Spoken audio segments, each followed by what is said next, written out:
Welcome, ladies and gentlemen, to the Salty John Show.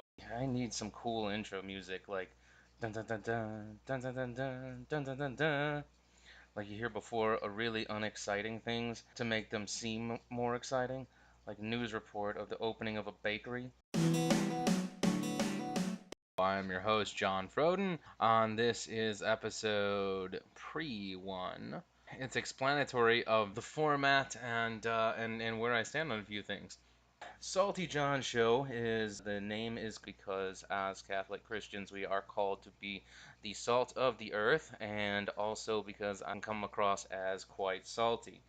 Let me first start off by going into a scripture verse because I am a Catholic, and what I've adopted as essentially my mission statement here. And this comes from the book of John, chapter 8, verse 32, which tells us the famous line, quote, "Then you shall know the truth, and the truth shall set you free."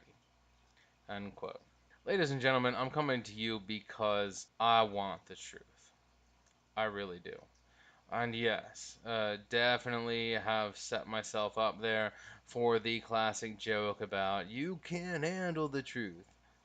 But seriously, I feel most days that there isn't nearly any zeal for the truth out there anymore. Perhaps it is because I know so few people who actually care about it. Everybody seems very content, at least in where I'm from and everything, seems very content to be lied to and to succumb to and propagate those lies. I've looked for these things in so many wrong places before. I mean, I tried the occult, I tried Protestantism, I tried just everything you could think of to actually try and find the truth. The start of this is, I was raised Protestant, not super religious or anything, but enough so that there was a church that my family regularly attended until my mother stopped, and then it was my job to, drive me and my little sister there, and of course I didn't do it. That's how the church experience was, in my youth, especially after my older brother and older sister, the only two who actually took their faith seriously, had gone off to college and everything, and I listened to pretty much anybody but religious people because I had no respect for where they were coming from.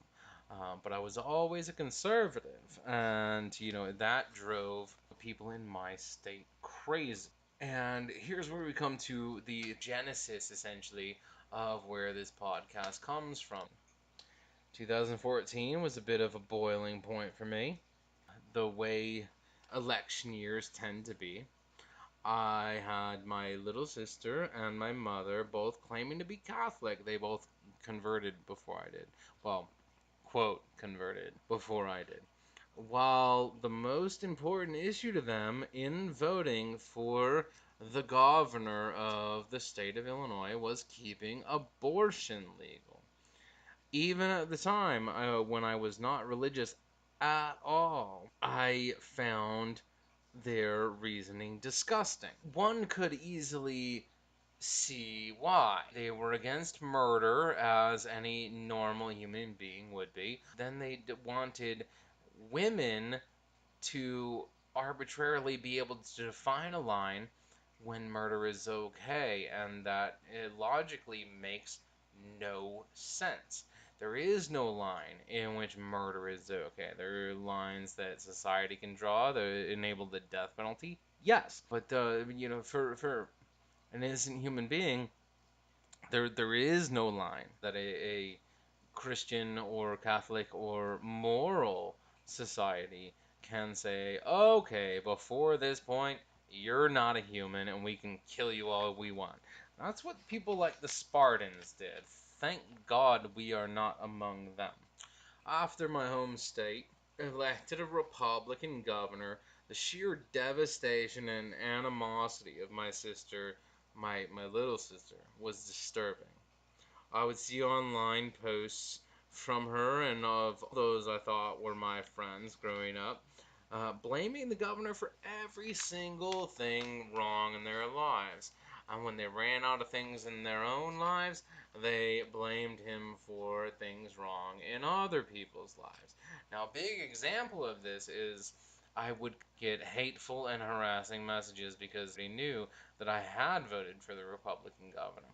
And I would get these horrific messages about, oh, thanks for condemning my kids to, X, Y, or Z, and thanks for condemning me to X, Y, or Z. Even though Illinois, the Democrats and the liberals, essentially, they have a super majority in the House and Senate, meaning they can override a gubernatorial veto without a second thought.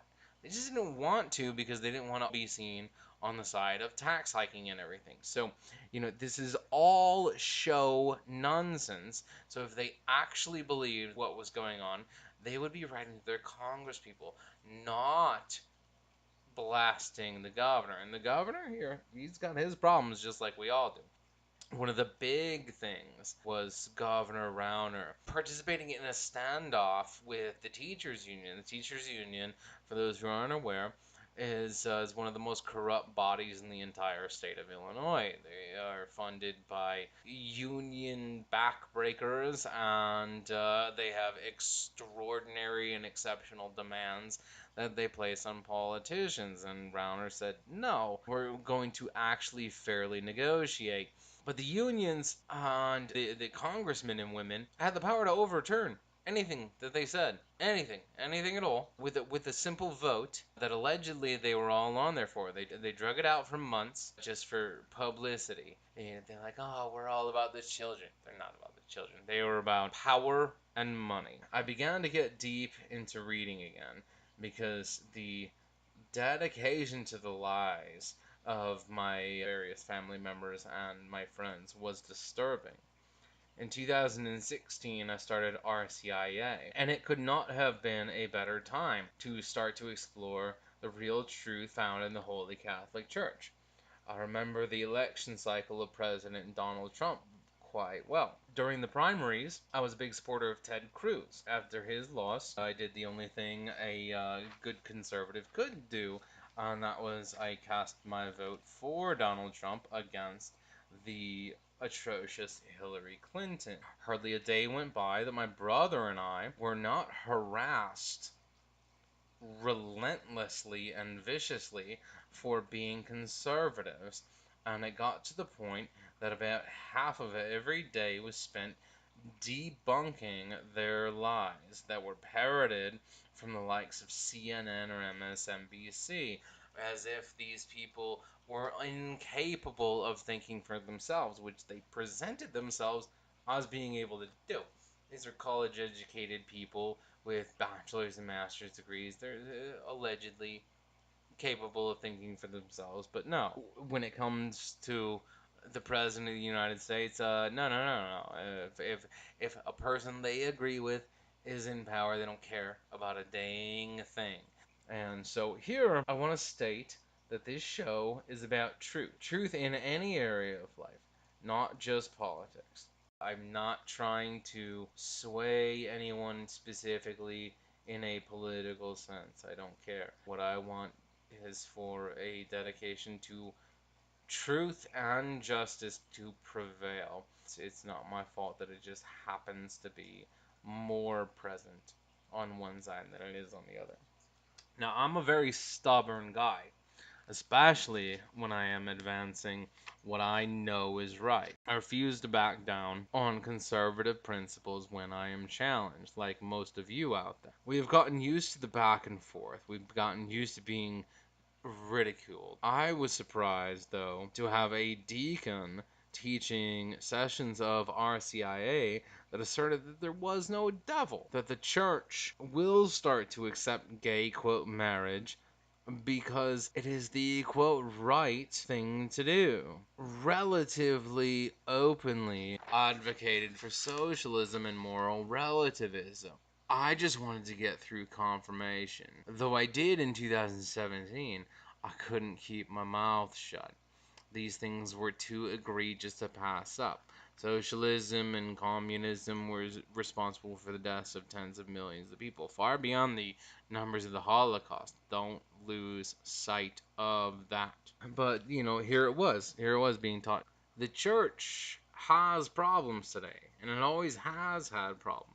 Thankfully, though, we have the promise as Catholics that it won't be overcome by the gates of hell. The church isn't the only area with problems, though, as you all know. Cultural rot has been evident my entire life. Meaninglessness of most TV shows and films speaks to this. The increasingly overt, occult, and debauched messages played out on screen every day. There is a reason that the Gay Manifesto of 1987 heavily highlighted TV and film and the arts. It is a way to greatly influence people to a different way of thinking and blind them to reality. We have the reality of the Jersey Shore and The Bachelor and other nonsense.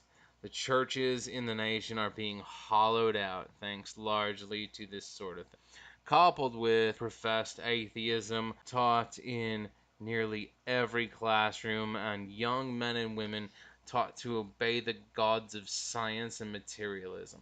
Respect for the truth has long since given way to respect for the lab coat. The millennials are to blame, though, right? That's what I hear all the time. While I do greatly dislike my own generation, I think that is not nearly the full story.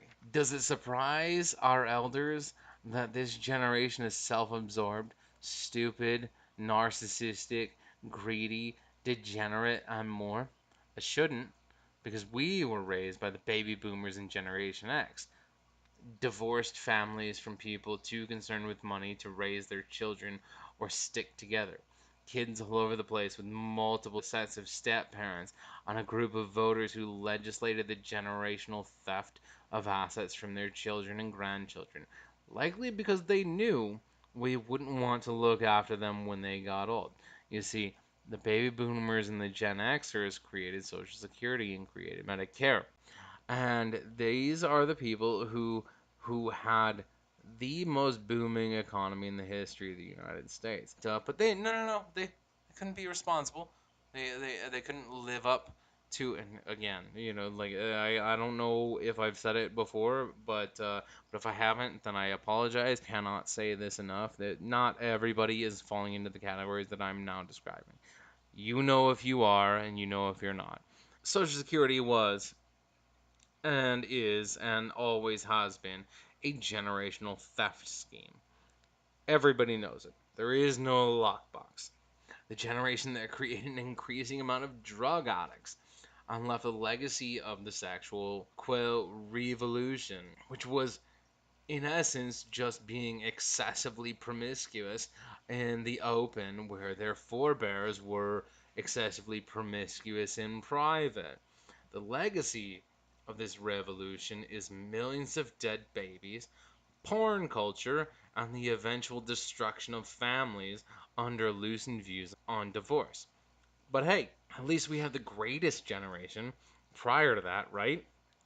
Wrong. The World War II and World War I generations, they were far more virtuous than the subsequent ones, in which I myself am a part of. But the degenerate nature of the 20s and 30s led to the eugenics movement that inspired the Nazis and was heavily promoted by none other than Planned Parenthood founder and self professed racist Margaret Sanger.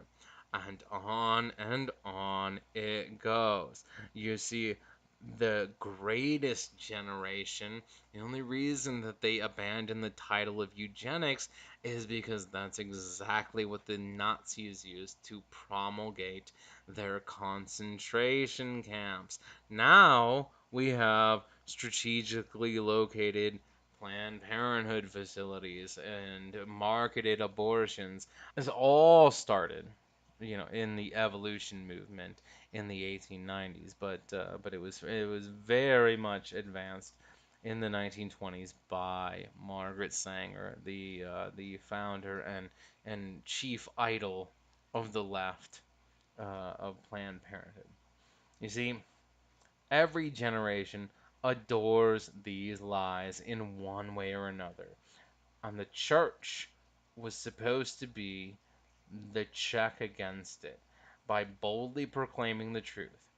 Ecclesiastes 1:9 tells us, quote, "The thing that has been is that which shall be, and that which is done is that which shall be done. And there is no new thing under the sun." End quote. To illustrate this, consider the following quote briefly, and where you first may have heard it, or something similar to it. I'm not saying that the words themselves have to be exactly in line, and keep in context that this quote is about sexual liberty. And then go ahead and let us all know where you heard it. Quote, "Each individual has an absolute right to satisfy his sensual instinct as is physiologically proper for him." End quote. Did you hear that recently? Did you or a close friend or family member tell you that? A teacher? A political group? The answer will vary from person to person, but I doubt it has been very long since you've heard something very much akin to this. The quote itself is from the infamous Satanist Aleister Crowley, and it is found in his The Book of the Law, which was first published in 1904. Surprised? Hardly. Walk into any church these days and ask, who is on birth control or taking such sexual license? Walk into any church and ask who supports, directly or indirectly, the so-called, quote, right to choose. Take a stroll to your local public school, or in many states, even private schools as well, and see if they are teaching sexual education to children who have no business being exposed to these things. See how homosexuality is pushed in these sorts of schools. How is it that a 15-year-old can get a sex change surgery at taxpayer expense without parental consent? How is it that parental consent is, in many states, not required for abortions? There are certain states that require parental notification, but not parental consent. So don't give me that garbage argument about, oh, it may be the majority of states. It's not. Young men are taught to encourage their girlfriends in this practice. And if their girlfriends fail to sacrifice their children, many of these young men simply leave. It is despicable, and it should and must be addressed. But at the same time, we hear that the mistakes of the past won't be repeated. I'm coming to this microphone today because, like our parents did, we now have the chance to attempt to put an end to the sins of our fathers. Every generation is given this chance, and I firmly hope that we will rise to it. We may be in a better position than any of the previous generations. So, this podcast will take a look at the dirty. It will likely offend you at some point. I am counting on it. It is when I offend you that I hope that you will email in directly to me. My email address is john at saltyjon.com. That's saltyjon.com. And I want you to challenge me because I may not be right, and I'm absolutely willing to correct myself and do so publicly if I'm not right. But what we're hoping to do here is to start a conversation, because the only way that we can all get to the truth is by helping each other and trusting in the Lord to help us. Culture, science, law, politics, art, whatever. They are all important to life, and I look forward to discussing these things with you. I hope that you enjoy the journey and that we can make a difference together. Please subscribe for automatic downloads and enjoy the show.